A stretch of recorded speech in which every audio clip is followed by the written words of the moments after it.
what do you want to get out of this trip? Want to climb mountains?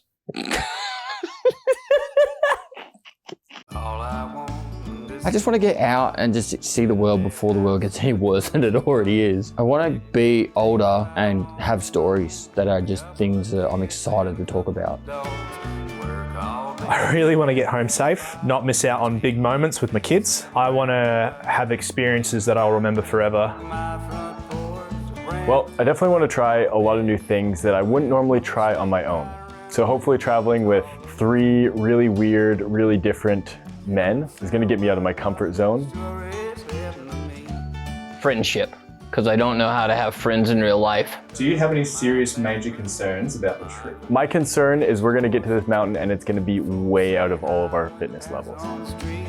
I'm concerned about death. I'm very stressed. I don't think anyone's going to die.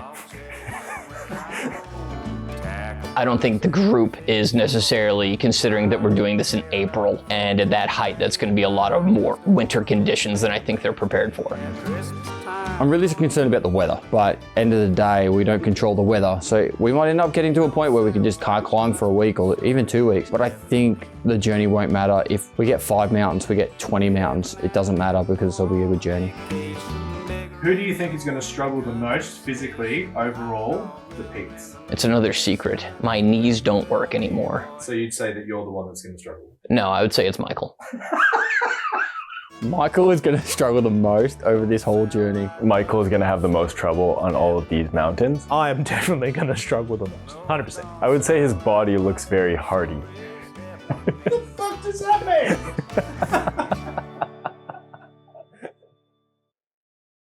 We're driving in a car. This car is our home. We've made it our home. We've even named it. Now, Decky, being the linguistic person that he is, thought the car was a Pidgeot. I thought the name was Pidgeot, and then I was informed that's a Pokemon, but now we've named her Pidgey. We hopped in Pidgey and we drove over to Parga.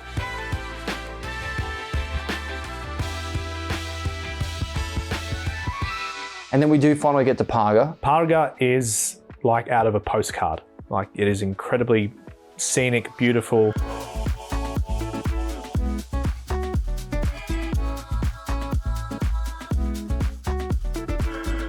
We drop off all our stuff at our accommodation. What are we doing? Our first major adventure of Europe. We've discovered an island that we can swim to. Look at this one. It's a locust. It's a locust. Don't pick it up. Eat it. Don't. What is wrong with you? Stop touching things. Anyway, we've got our first adventure. We're gonna go swim to an island in Greece. Decky, what's your opinion on the scenery right now? Very Greek. You heard it here first, people. That's the island. That's the one that we're going to. Why aren't you singing? We get there, we start to take off our clothes to get to the beach, and this other guy just comes running down. He's a local, and he's like, I'm gonna swim to that island with you boys. And we're like, let's go. Yes, we've made a friend. What is your name? My name is Hendrik. Hendrik? Yeah. I'm from Zakynthos. Do you know Zakynthos? I don't know where Zakynthos is. Zakynthos is Lagana. Look at this. Is that Mufasa? We've got Hendrik. Hendrik's going to show us where to go. Are we starting this way? Yeah. Hendrik, we're going there. We're going to start there, then we're going to go there. We'll see. We'll see? We'll see. Why not? Oh my God. Hendrik doesn't have faith. Oh, Hendrik jumped in. I can't feel my balls. Holy shit. There are children. There are children. Stop swearing.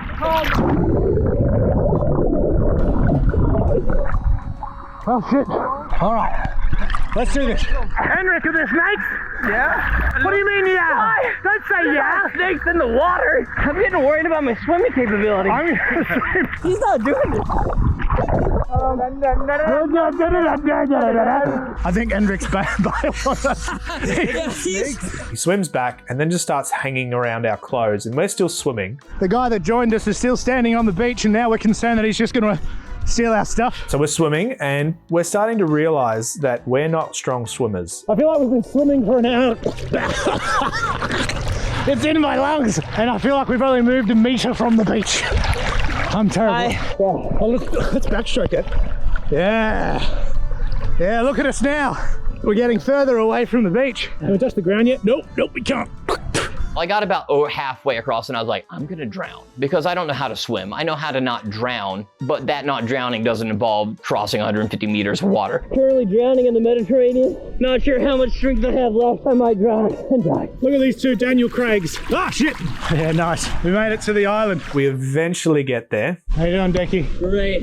Adventure. I have very fragile feet. They're very fragile feet. Yeah, the bottom one. This is going to be a great year of climbing mountains. I wear shoes. Look how beautiful this is. I love it. Look at you. You're like one of those influencers that does the thing. Ah, that's the thing. We spent probably about an hour exploring the island. We're going to go check that out. I start to hear noises behind me of like a wounded animal. Decky's got some fragile feet. It's like he didn't really solidify his reputation for being the strongest of the group that day. How you doing? I'm coming. Oh my foot.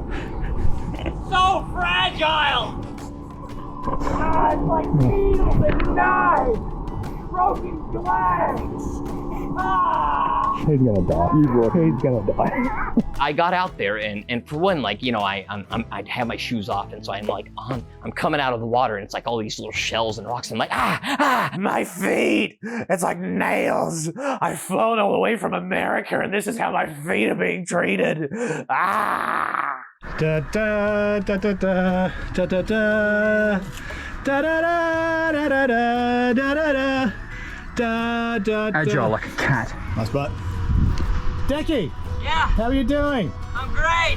Good. We get to the top of this and it's the most scenic, beautiful thing I've ever seen. Oh, it was an amazing view. Our first summit of Europe. Yep. Decky, don't come up here. What? It's just a lot. Bottoms of my feet. Decky. They're like Decky. silk. Decky, stop and just look out. Yeah, but they're like Oh my silk. God. Stop thinking about your feet and enjoy. Yeah, this is why I brought the phone. See, yeah. Amazing. Use your eyes. This is the coolest thing ever. If you're ever in Parga or even in Greece, this is so close and it's free to do. Do it. Jared, where's Decky? Decky, are you doing a deep squat? Yeah, dude. Look at the culture that we're experiencing and he's doing a deep squat. Look at him. Aslan. Very cool island. Really glad we came out here. But unfortunately now we're all warm and dry and we got to get back in the water.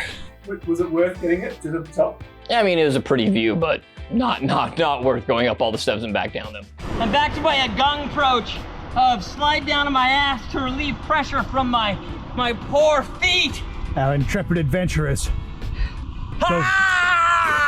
Go for it. You doing all right? Yeah. Okay. Honestly, this is one of the coolest things I've ever done. Can highly recommend. You rock up to a place, you would go on an adventure swim. You're just exploring. It's incredible. Loved it. We're all dry and warm now, but now we have to go swim back. No! No! I also really needed a pee. Oh!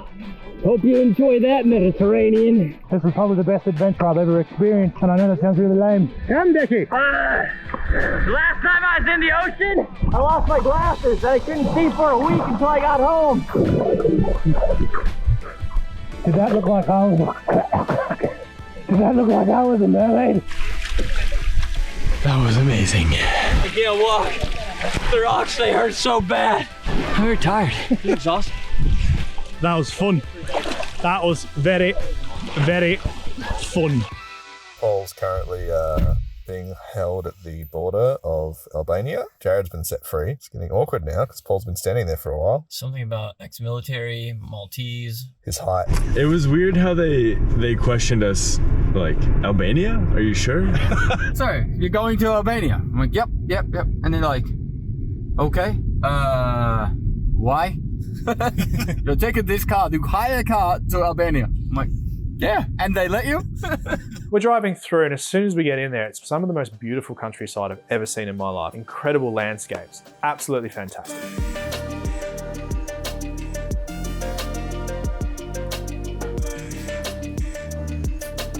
Eventually we get into the city of Tirana, which is the capital. It's very hectic, like it's peak hour traffic. Paul is stressed out driving and we're just acting like children in the back seat, just yelling, laughing, and Paul's trying to concentrate. Paul, how are you going with the driving? I need to focus, bro.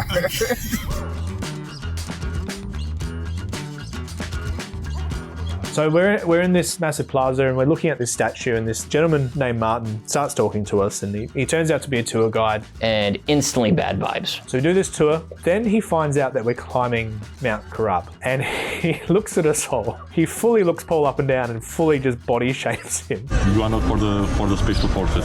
And he's just like, there is no way you guys are going to get up in the mountain. And one thing you cannot do with Paul is tell him he can't do something. We're going to be getting to the summit of this mountain in spite of Martin. I can assure you that. So, Decky, what did our tour guide just say about climbing Mount Korab? So he was asking why we were only staying one day, and then we told him to climb the highest mountain in Albania, and he just kind of stared at us and he was like, you shouldn't do that. No, I didn't say that. I didn't say that. No, I didn't say What that. did you recommend? It's still winter, you know. Maybe Korab is much better on the July. Yeah, June, definitely. July, Yeah, August, it definitely is. But we booked our flights wrong. Okay. Okay.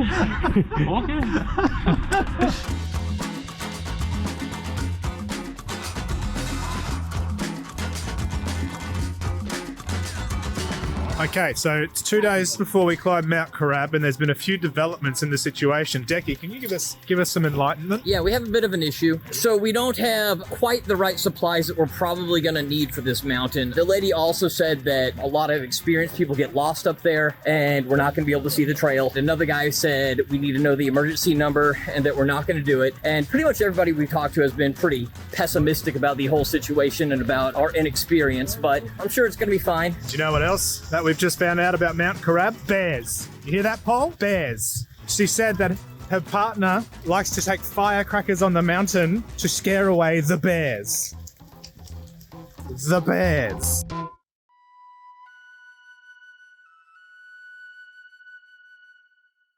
I think we could have been more prepared. I don't think we were prepared for what happened on the mountain. Everything that transpired and turned it into the disastrous attempt that it ended up being was not necessarily a preparedness. It was more the events and choices we made while on the mountain. We have arrived at the bottom of the mountain. Mountains again. I want to see mountains. Yeah, I've seen bigger. We got out of the car and we're all instantly like, oh dear God, it's so cold. It became very apparent that maybe we weren't prepared at this point. All right, first mountain of Europe, Mount Korab, 2,800 meters, starting point 1,300 meters. How we all feeling, lads? Let's go. Oh, let's get moving. Let's get moving. Great. So I think when we started the climb, spirits were really high, and from the very get-go, we were making good pace. Couple 100 meters into the journey so far, putting a pretty good pace on. It's basically straight up that way, all the way to the top, and we're following these red and white markers. We're headed up and it's gorgeous. It's like nothing I'd ever seen before. Just snow-covered mountains, looks like a winter wonderland. It was probably some of the best views I've ever seen. There's a babbling brook, there's like stone fences and snow, and I was so happy. We're a bit over a kilometer in. Beautiful view right here. Look at that.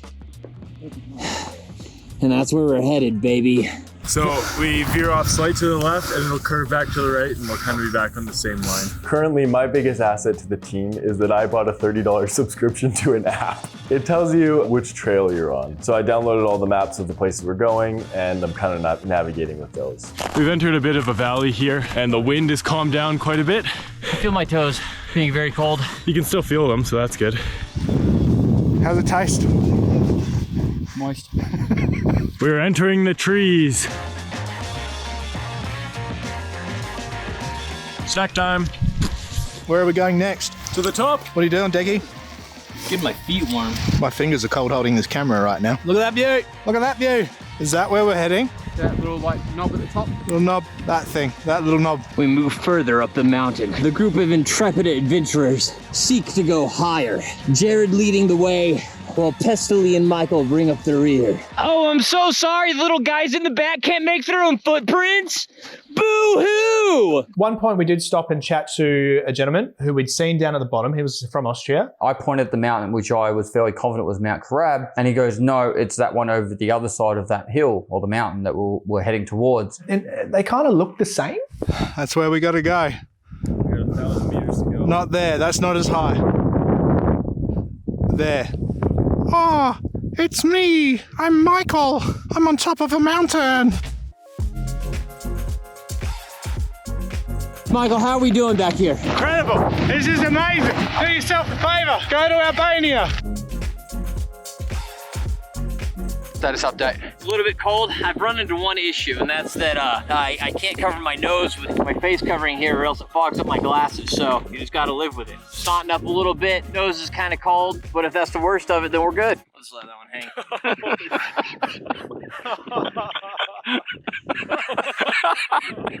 hang. And we get to a point where I kind of look at them when they're looking at the map and doing things, and I realize that maybe there's an issue. We had stopped multiple times in a very short amount of time and kind of changed complete directions a couple of times. And I was like, maybe we're not sure about where this is. Paul and Jared did come to Decky and I, and they were like, oh, we've gone off the track a little bit. Yeah. It's east of us. Yeah, east. That's south, bro. That's the sun, though. No, look at my watch. It's a compass, right? South is that way. Yeah. East is over there. That's South is that way. East is to our. South is there. East is there. So that's Krabi? what if we just go to all of them? Update, boys. I got dried snot all over my face, but we're lost. Perhaps in Macedonia. Originally, we thought that was Krabi. Then we considered maybe this is Krabi, but from pictures and everything else, we weren't sure. And then we thought, well, maybe that's Krabi. We have our two expert navigators. East. That's south, bro. South is that way. East is over there. South is that way. South is there. East is there. And Michael is just enjoying the scenery. That's basically what we're dealing with right now. And then after much debate, we decide that we're going towards the wrong mountain. We went a little bit off track. It should only add about an hour on. We've got to get over this bit here, and then we should be back on the track. We're mountaineers, lads. And at that point, it was kind of like a major morale, because it was like, we've probably been walking in the wrong direction for an extended amount of time, wasting a lot of energy. This walk is extremely exhausting because there's no trail. Sometimes you're walking directly on the ground because all the snow's been blowing away, and sometimes you're walking in like 1.5 meter snow drifts, like up to your waist, up to your chest, like they're deep. But we're pushing through. We had to be quick though, because we didn't want to be left on the mountain in the dark. Because we're trying to take this shortcut and not backtrack, we end up kind of at the bottom of this massive cliff. Some pretty deep drifts here to get up on this next ridge. So we're crawling. Pickaxe mode engaged. Oh my God, I'm making no progress. We come up to this kind of cliff face rock ledge thing. The wind's blowing hard. Or hundreds of feet high, just a direct cliff wall. The trail is just on the other side of the cliff. So we're so close to the trail, probably like 100 meters away, but we can't get to it because we're on the other side of this cliff. Jared was the first one up, and I came up right after him, and I was like, that's near vertical. That's not gonna happen. And he gets up there, and I was like, I'm gonna watch Jared die. And then Pestily kind of looks back at us, and he says, are you guys okay with this? I wish I had said no, but I was like, well, if Pestily and Jared make it, I can make it. So yeah, okay. And all I hear is from Michael behind me. He can't even see. He's like, yeah, I'm great. So I progress along the sketchiest part. I pass the most vertical spot and start to get over the hump. So I'm basically on top of the cliff now. And at this moment, I look back and I can see the first moment of concern in Paul's eyes. I was not confident on my ability to get across without slipping. I was fairly confident I would be able to do it, but if I did slip, it wasn't going to be a comfortable fall. And then if I felt like that, then I knew I wasn't going to risk putting Michael and Decky through it. Then I see him, he turns back and he just shakes his head at me. He's like, it's not happening. Yeah, it's way too dangerous for us to do. But at that point, it starts looking pretty grim. We're like, we don't have a lot of daylight left. So we said, all right, let's call it. It was probably in our best interest to go back down. I honestly feel like if we just gone the right path the whole way up, 100%, there was no shadow of doubt we would have made up that one. Every day is a struggle. Every day is a trial. I think that might have been hard for Paul to make that decision, but I think he made the right call for the team. Like I said to the guys from the very beginning, there is nothing I want to put these guys through that is going to put them in serious physical harm. I'd never say it to Michael's face, but like, he's a good mate of mine. And as much as it sucks, take a kick to the ego, go back down. I fucking hate you. I'm alone. Take me home. It hurts because I expected us to have to turn back on some mountains, but we shouldn't have had to turn around Korab. And that's why it hurts. I don't put the blame on the Austrian, I put it on us. But it stings because it was our very first mountain and we failed. Every day is a rabbit trap and a walk of the lamb. We'll 100% come back and climb Mount Korab. And it might mean we do it in 5 years' time or 10 years' time, or maybe we'll do it when we're on crutches, I don't know, but we're gonna make it happen. Take me home. We'll be back. We're not done with Korab. The only thing is like, I don't want to go back in the summertime. I want to go back in the same conditions, and I want to defeat it when it defeated us. Every day is a mouth bite and a gun to the throat. Mount Korab is now our villain origin story. It was literally the fact that we just took a wrong turn. I feel like we would have made it. That's what sucks. Where the north winds blow. One long day in Albania, and I got snow blindness for the first time. My eyes are so fucked. Hey guys, so as you know, we didn't make it up to the top, but we really appreciate your support. You can support us on Patreon, and you can see all the behind the scenes that didn't make it into this video. We appreciate the support. You guys are amazing. Yeah, you guys really are amazing, and there's probably going to be about close to an hour to 2 hours of footage of behind the scenes. You'll enjoy it. Peace. Peace. All right, guys. Do we vow to come back to this mountain one day and conquer Korab? Korab. My ass. Before death. My axe. Before death. All right, we look awkward now.